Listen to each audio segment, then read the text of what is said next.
नताशा को फाइनली सबको एक्सेप्ट तो कर लेता है, लेकिन घर छोड़ने की जो उम्मीद इसके अंदर होती है तो सच में प्रॉब्लम्स बहुत ज्यादा क्रिएट कर देती है। अब धवल भी अंदर से टूट जाता है, लेकिन जब हेतल को उसकी गलती का एहसास होता है ना तो सच में वो पैरों में गिर करके माफी मांगती है, जो सच में कॉम्प्लिकेटेड बन जाती है। तो खैर जब यहाँ पे नताशा को होश आती है तो यहाँ से डायरेक्ट लेकर के धवल अपने घर के लिए निकल जाता है, लेकिन रास्ते में नताशा वो सारी बातें जानना चाहती है जो 7 सालों में हुआ। ये तो सारी बातें बता देता है कि ऐसी चीजें हुई थी, हम तुम्हें खोजने के लिए गए थे, तुम दरअसल तुम्हारे साथ में क्या हुआ ये हमें नहीं पता कि तुम्हारा एक्सीडेंट कैसे हुआ, इन 7 सालों में तुम कहाँ थे, लेकिन हाँ जब तुम हमें मिली तो तुम बिट्टू के रूप में थी, एक नई पहचान जिसमें तुम सब कुछ भूल चुकी थी और वहां पे मुलाकात नवेली से तुम्हारी हुई थी। खैर अपनी बेटी को देख करके बहुत खुश भी होती है, लेकिन ये ओरिजिनल स्टोरी बताती है कि ये घर छोड़ के नहीं गई थी, बल्कि बात ऐसा था कि हेतल ने बहुत ज्यादा हिमलेट्स किया और जिसके कारण ये बस बाहर हवा खाने के लिए गई थी ताकि इसको कुछ अच्छा फील हो सके। उसी टाइम इसका एक्सीडेंट हुआ और फिर सब कुछ खत्म सा हो गया। खैर घर जाने के बाद में वहां का माहौल कुछ और ही होता है। खैर आते ही हेतल पूरा गुस्सा होने लगती है, लेकिन ये सबसे पहले प्रणाली से माफी मांगती है, लेकिन शांतनु को जब उसके करीब जाने की कोशिश करता है तो रोक देती है, ये बोल करके कि आपने मेरी बहुत मदद की है,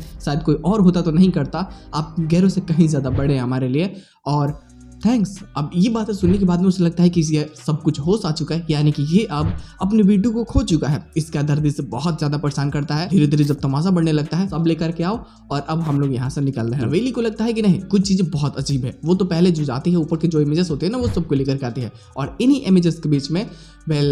अमरीश और शालिनी का भी इमेजेस होती है। वो पेन ड्राइव होती है जिसमें शालिनी ने अमरीश का वीडियो रिकॉर्ड किया था जिससे वो उसको ब्लैकमेल करती थी। अब ये सारी चीज़ों को लेकर के नवेली चली आती है, उसको पता नहीं होता, वो सिर्फ धवल और नताशा की फोटो को दिखाती है, लेकिन नताशा को लगता है कि अब इस इमोशन का कोई जगह नहीं है, सब कुछ खत्म होने के बाद में हमें आगे बढ़ना ही होगा। खैर वहां से जैसे सामान लेकर के जाने लगते हैं, अब तब तक वो सारा जो फोटो होता है वो गिर जाता है। हेतल जब देखती है तो उसे एहसास होता है कि ओह मतलब अमरीश के साथ में क्या हुआ। तब यहाँ पे नताशा बताती है कि अमरीश जब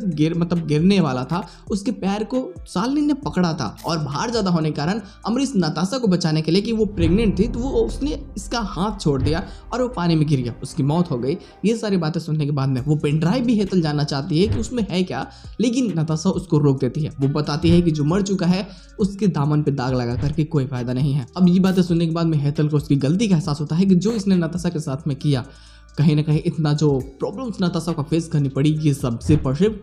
हेतल के कारण ही हुआ था। वो बहुत रोती है, गले लग करके रोती है, लेकिन जब नताशा नहीं रोकती है किसी की बातों से तो अब यहाँ पे अम्बा को लगता है कि यार अगर ये चली जाएगी तो फिर से साला मुझे मतलब नेटफ्लिक्स का सब्सक्रिप्शन लेना पड़ेगा, कई सारे शोज देखने पड़ेंगे, नहीं ये घर में रहेगी तो मचांड होगा, तमाशा होगा, तभी तो मजा आएगा ना। वो जाकर बोल देती है कि देख जब से तू आई है ना मेरे घर में मचांड तमाशा होता ही रह रहा है, लेकिन अगर तू चली जाएगी मेरा मनोरंजन कैसे होगा, तो यहीं पे रह जा प्लीज, अब हम कोई और लफड़ा नहीं चाहते। खैर वो उसको पकड़ करके रोक लेती है। खैर धवल भी आता है, गले लगा करके अपनी गलती के लिए माफी मांग लेता है और फाइनली यहाँ पे हैप्पी एंडिंग हो ही जाती है। फिलहाल के लिए बस इतना ही, और हाँ अगर एक्स्ट्रा प्लॉट देखना है तो यार ग्रे मिडनाइट को फॉलो कर लो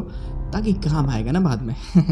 और यार जब ब्लॉग को भी, क्योंकि वहाँ पे कोशिश करेंगे लोग कुछ एक्स्ट्रा प्लॉट के ऊपर बातें करने की, क्योंकि हो सकता है कि थोड़े और मजेदार चीजें देखने को मिल जाए।